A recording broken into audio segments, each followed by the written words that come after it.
December 15th, 1966, Burbank, California. While the world was preparing for Christmas, the lights at St. Joseph's Hospital flickered over room 1008. Inside, the man who had invented 20th century happiness lay dying. He wasn't surrounded by fairy dust or magic kingdoms. He was a chain smoker, struggling to breathe, staring at the ceiling of a sterile hospital room. Just 45 days earlier, he had appeared on television, looking vibrant, but underneath the suit, an aggressive tumor was consuming his left lung. This isn't just the story of a death, it's the story of an empire left hanging by a thread.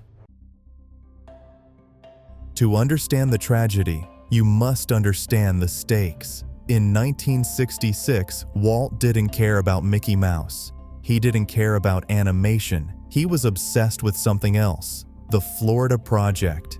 He wasn't building a theme park. He was building a functional, futuristic city called EPCOT. He was lobbying the Florida government, designing urban transport systems, and planning a utopia. When he checked into the hospital, he didn't fear death. He feared leaving his masterpiece unfinished. He was a tycoon in the middle of his biggest gamble.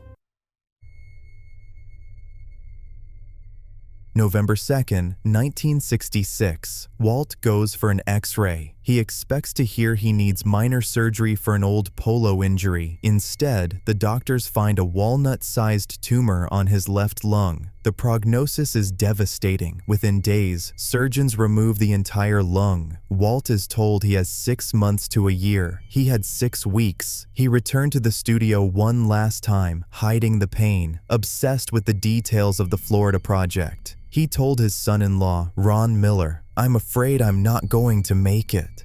It was the only time the visionary admitted defeat.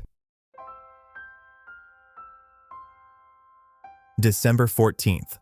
Walt is back in the hospital. He requests his brother, Roy Disney. As Roy stands by the bed, Walt doesn't say goodbye. Instead, he asks Roy to raise the bed so he can see the ceiling. With his finger, he traces the grid of EPCOT on the acoustic tiles. "The monorail goes here, Roy. The entrance is here." Even facing the end, the businessman was still pitching. Later that night, he scribbled a final name on a piece of paper, Kurt Russell. To this day, the actor himself doesn't know why. The morning of December 15th, 1966. At 9:35 a.m., Walt Disney's circulatory system collapsed. He was 65 years old. The official cause: acute circulatory collapse caused by lung cancer. The news hit the world like a sledgehammer. Flags at Disneyland flew at half-staff. But in the chaos, a strange rumor began to take root. A rumor that would outlive the man himself. The story that Walt Disney wasn't dead, but frozen.